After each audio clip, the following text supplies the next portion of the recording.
क्या क्या नहीं देखा हूं, इसलिए दिल के अंदर वो दर्द और पीड़ा है। क्या आखिर कहीं ना कहीं मुझे यह भी लगता है, क्या हिंदुस्तान के पिछड़े और दलित समाज के लोगों ने अपराध किया था कि उसमें जन्म लिया? किसी ने भगवान के यहां दरखास्त दिया था कि मुझको तेली बना दो, मुझको लोहार बना दो, मुझको कुर्मी बना दो, मुझको कहार बना दो, मुझको अहिर बना दो, मुझको कलवार बना दो? कोई दरखास्त देके तो नहीं आया।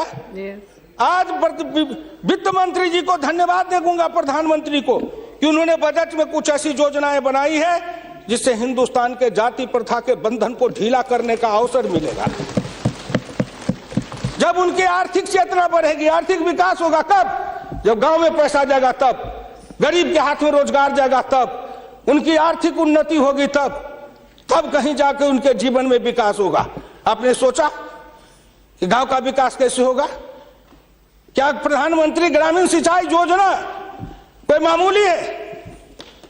खर्च पर पाबंदी लगाते हुए डॉक्टर लोहिया ने इसी लोकसभा में बहस करते हुए पंडित नेहरू से कहा था, मैं कुछ नहीं चाहता, एक काम कर दो, सारे लोगों के, बड़े लोगों के खर्च पर सीमा लगा दो, आय पर, आमदनी पर नहीं, खर्च पर सीमा लगाओ, इससे अधिक खर्च नहीं करेगा, और उससे जो पैसा बने उसके एक सिंचाई योजना बनाओ और 20 साल का बॉन्ड बनाओ। मैं कुछ नहीं कहता, केवल हिंदुस्तान के हर खेत में पानी पहुंचा दो, हिंदुस्तान की तरक्की हो जाएगी। डॉक्टर लोहिया इसी सदन में कहे थे।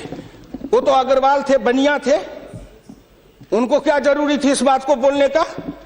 लेकिन मैं कहता हूं कि हिंदुस्तान के गरीब, निर्धन, निर्बल और पिछड़ों का इस युग में अगर एकमात्र राजनीतिक मसीहा पैदा कोई लिया तो डॉक्टर राम मनोहर लोहिया थे, जिन्होंने जगाया, नेतृत्व को पैदा किया गांव के गली से।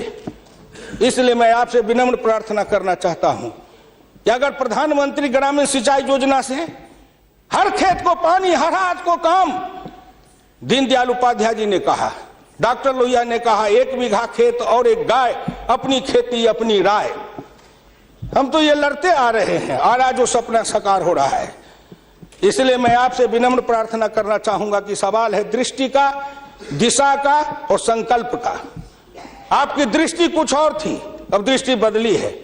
हिंदुस्तान के गांव के गरीब, पिछड़े दलितों ने मिलकर कन्याकुमारी से कश्मीर तक, कामरूप से द्वारका धाम तक, इस आसान मान के साथ आपके शब्दों में, जिनको आप अपने ऑफिस के आगे चाय की दुकान खुलवा रहे थे, वो चाय की बेचने वाला, रेल के फुटपाथ पर पानी पिलाने वाला गरीब, निर्धन, जिनकी मां मजदूरनी का काम करती थी, ऐसे के बेटा को भारत के प्रधानमंत्री की कुर्सी पर बैठाया कि नरेंद्र मोदी आएगा, भारत का प्रधानमंत्री बन जाएगा, गांव गरीब, किसान, मजदूर के भाग्य चमक जाएगा।